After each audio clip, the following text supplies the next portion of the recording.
Good morning, and thank you for inviting me and giving me the opportunity to speak a few words to you today.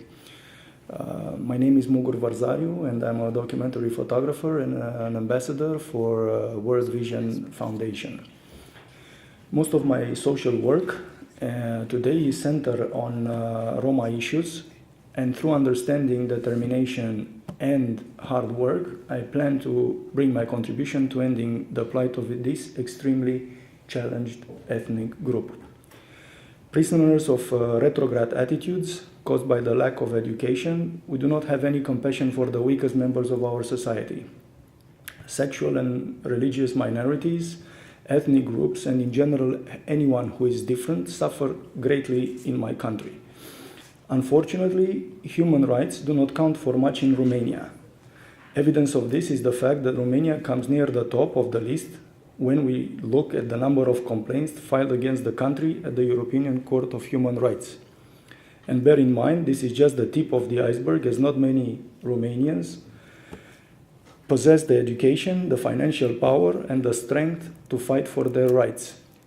But nobody suffers more than the Roma as the result of discrimination and segregation. The first time I came in contact with this reality was in 2010, when the French government orchestrated voluntary deportations. And in a way, I'm thankful to former President Sarkozy. He was the one who opened my eyes and made me realize all this problem and made me want to help them to solve them.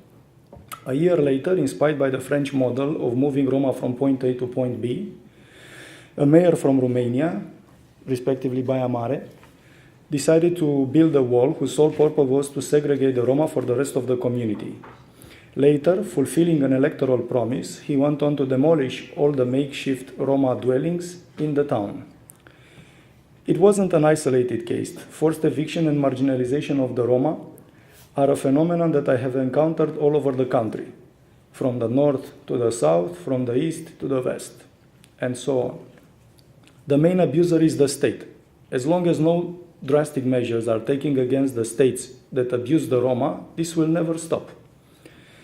On the other hand, attempts to tackle the problems using the same strategies and just throwing EU money at this not only will fail to solve the problem, but turn Roma suffering into an opportunity for others to make money. NGOs' dependency on an abusive state needs to be broken if we want those NGOs to have a real voice.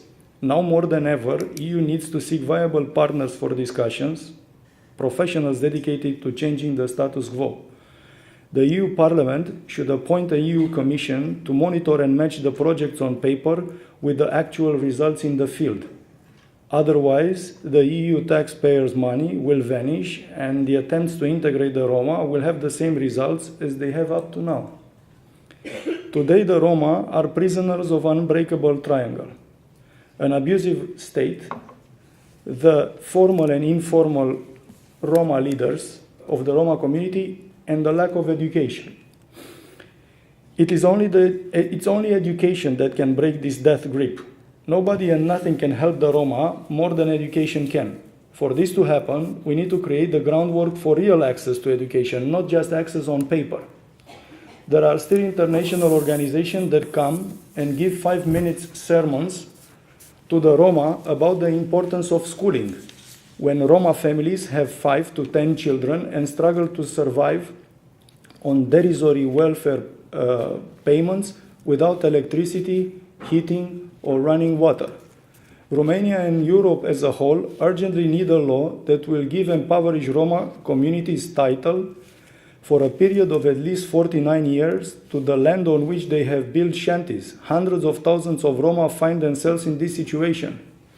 The Roma cannot build a future from themselves or send their children to school as they live in daily fear of being evicted. They have lived with this fear every day for 20 or even 30 years or more. It is not for nothing that democratic states pay particular attention to the right to have a home. Today, if eviction of Roma and their transplantation to the edges of the city, next to the rubbish dumps, means integration, then we can say that Roma in Romania have already been integrated. For 70 years, the destiny of the Romanian people, which we have allowed to slip between our fingers due to lack of education and involvement, builds visible and invisible worlds around us. While some celebrate the 25th anniversary of the fall of the Berlin Wall this year, we in Romania, we're still building walls. I'm standing here today as a person not merely speaking against these kinds of walls, but who also works his finger to the bone on a daily basis trying to make the walls crack open. Let there be no mistake as to why I'm here today. It is precisely because I love my country. For a patriot is not the one who praises groundlessly. To be praising my country today would be as if I were offering a glass of wine to someone addicted to alcohol. Like someone facing that kind of illness, Romania has to firstly acknowledge the truth about itself. The first step towards healing comes from accepting the truth. In the end, I would like to extend my invitation to all parliament members with a stake in this issue to visit Romania and join us in discovering more about these realities. Thank you.